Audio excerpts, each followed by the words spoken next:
Привет, друзья! Сейчас главные новости Европы. В Германии вновь обсуждают вопрос миграционной политики. Политики открыто не сходятся даже в том, когда и кем вообще был начат новый курс, а канцлер Фридрих Мерц оказался в центре политической дискуссии. Одновременно появились новости из промышленности. Tesla готовит расширение производства в Германии, и это расширение воспринимают как важный сигнал для всего автопрома Европы. Еще одна тема касается вопросов государственной политики в сфере безопасности. В Берлине все активнее обсуждают возможное возвращение обязательной службы, и впервые были озвучены предполагаемые сроки. Кроме того, с начала 2026 года в Германии выросла цена на СО2, и это напрямую отражается на повседневных расходах и бизнеса, и нас с вами, обычных граждан, от топлива до отопления. И напоследок еще одна политическая новость. Экс-министр финансов Германии Кристиан Линднер окончательно поставил точку в своей карьере и объяснил, почему возвращения больше не будет. Обо всех этих последних событиях Европы коротко расскажу буквально за несколько минут.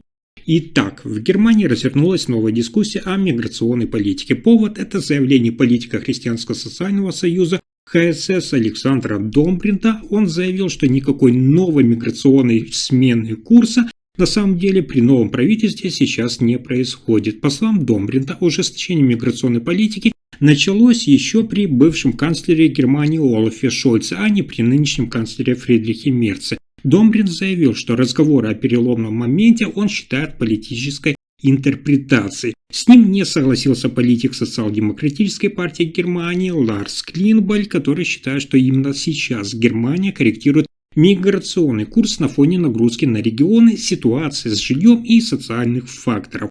На фоне этих разногласий канцлер Германии Фридрих Мерц оказался в сложной политической ситуации. С разных политических позиций звучат требования пересмотра подходов к приему мигрантов и оценки политики прошлых лет. Как я вам уже говорил, одновременно вопрос миграции обсуждается и на уровне Евросоюза. Председатель Еврокомиссии Урсула фон дер Ляйен продвигает общеевропейские правила контроля границ и распределения беженцев, но единых решений в ЕС до сих пор нет. Таким образом, и в новой черно-красной коалиции в Германии сохраняются разногласия по вопросам миграции. Политики спорят, кто виноват, кто начал новый курс миграции и кто должен отвечать. При этом выработка согласованного решения остается предметом дальнейших обсуждений уже при канцлере Фридрихе Мерце. Следующая новость, одна из самых важных для Германии. Автомобильный концерн Tesla планирует значительно увеличение производства на своем заводе в Германии. Как заявили в компании, уже в ближайшие месяцы завод под Берлином расширит выпуск автомобилей и компонентов, чтобы удовлетворить растущий спрос на электромобили в Европе и мире. Немецкое производство давно считается ключевым для стратегии Tesla, так как отсюда ориентированы поставки в страны ЕС, а также экспорт в другие регионы. Руководство компании отмечает, что новые производственные линии оптимизации уже действующих мощностей позволят увеличить объем выпуска значительно выше текущего уровня, но точные планы по объемам пока не названы. Это решение стало ответом на усиливающуюся конкуренцию в сегменте электромобилей, где немецкие и европейские бренды, такие как Volkswagen, BMW и Mercedes-Benz, активно наращивают свои позиции. Для Германии это действительно очень важный сигнал, так как завод Tesla один из крупнейших иностранных инвестпроектов, а его расширение означает новые рабочие места для граждан Германии, дополнительные заказы для поставщиков и, конечно же, усиление роли страны на мировом рынке электромобилей. Тем не менее, не все так просто, как кажется нам с вами на первый взгляд. Потому что на фоне глобальных экономических вызовов и как следствие нестабильности спроса на автомобили, компании Tesla все-таки придется сочетать массовое производство с инновациями, чтобы удержать маржу и привлекать новых покупателей. Следующая новость связана с обсуждением курса канцлера Фридриха Мерца. В Германии обсуждается возможность восстановления всеобщей воинской обязанности. И по заявлению ряда представителей, решение может быть принято уже в 2027 году. Об этом заявил парламентский комиссар по вооруженным силам Германии Хенник Отте, который входит в руководство фракции Христианско-демократического союза.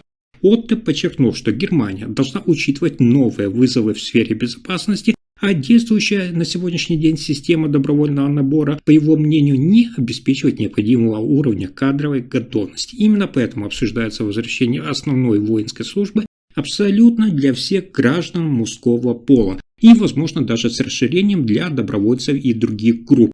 Хеник Оте заявил, что окончательное решение должно быть принято не позже 2027 года, чтобы к концу десятилетия можно было внедрить новую модель службы. Он пояснил, что ситуация в сфере безопасности в Европе остается неопределенной, и Германия должна уделять вниманию развитию кадрового потенциала. Но такая идея уже вызвала споры и в политическом пространстве. Сторонники возвращения службы считают, что это повысит обороноспособность страны и ответственность граждан. Противники же, наоборот, опасаются, что возвращение обязательной службы приведет к дополнительным затратам для бюджета, усложнит планы молодых людей и отступит от современного принципа именно профессиональной армии, которая сейчас есть в Германии. На самом деле дебаты вокруг этого вопроса, я напомню, начались уже давно, но теперь впервые прозвучало конкретное указание сроков реализации. В правительстве канцлера Фридриха Мерца эту тему обсуждают в рамках еще более широкой стратегии национальной безопасности, и эксперты отмечают, что в случае принятия решения Германия может столкнуться с необходимостью заново реформировать систему резервистов и подготовки гражданских резервов. На уровне всего Европейского Союза дебаты также продолжаются. Председатель Еврокомиссии Урсула фон дер Ляйен уже неоднократно подчеркивала важность укрепления обороноспособности стран ЕС, но пока оставляет конкретные решения по моделям службы стран-членов Европейского Союза на усмотрение национальных правительств. И это только начало. В Германии снова растет цена на выбросы углекислого газа СО2. И это, как вы понимаете, соответственно, напрямую отразится на бюджете миллионов семей. В чем же причина? Регуляторы повышают ставку за тонну выбросов, чтобы ускорить переход к более чистой энергетике и выполнить климатические обязательства. Напомню, с 1 января 2026 года цена за тонну СО2 увеличилась почти на 10 евро. Это повышение влияет на цену топлива, газа, отопления и, кстати, товаров, которые производятся с высокими выбросами. Для водителей это также значит, что бензин и дизель подорожают примерно на 3-6 евроцентов за литр. Для владельцев домов, которые отапливают свои жилища газом, счета могут увеличиться на 8% в год в зависимости от расхода и энергоэффективности вашего жилья. Эти меры направлены именно на то, чтобы сделать более выгодным экологические технологии, такие как электромобили, энергоэффективное оборудование и альтернативные источники энергии. В Берлине последний месяц эту тему активно обсуждало правительство. Канцлер Германии Фридрих Мерц заявил, что повышение цены на СО2 – это часть долгосрочной климатической стратегии, но при этом он согласен, что нужно защищать малоимущие семьи и поддерживать переход к зеленой энергии без излишнего давления на потребителей. На уровне Европейского Союза аналогичная политика действует уже давно. Председатель Еврокомиссии Урсула фон дер Ляйен неоднократно подчеркивал, что повышение цены на углерод – это ключевой инструмент, чтобы снизить выбросы и выполнить цели Парижского соглашения, но при этом страны должны учитывать социальные последствия для своих граждан. Таким образом, рост цены на СО2 в Германии приводит к увеличению стоимости топлива и отопления. Это часть климатической политики ЕС, которая одновременно оказывает дополнительную финансовую нагрузку на домохозяйство.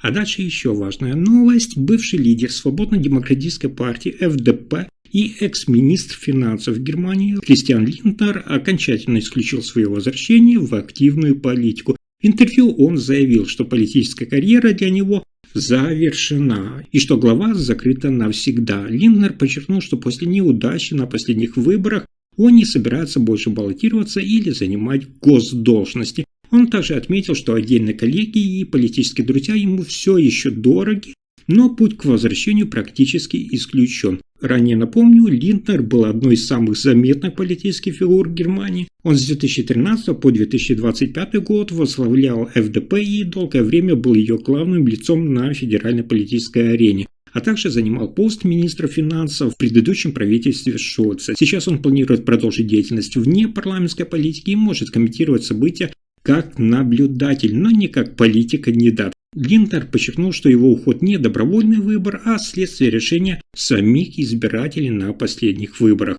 На этом пока все. Вы слушали последние новости Германии. Если информация оказалась полезной, ставьте лайк, подписывайтесь на канал и делитесь видео. Спасибо за просмотр.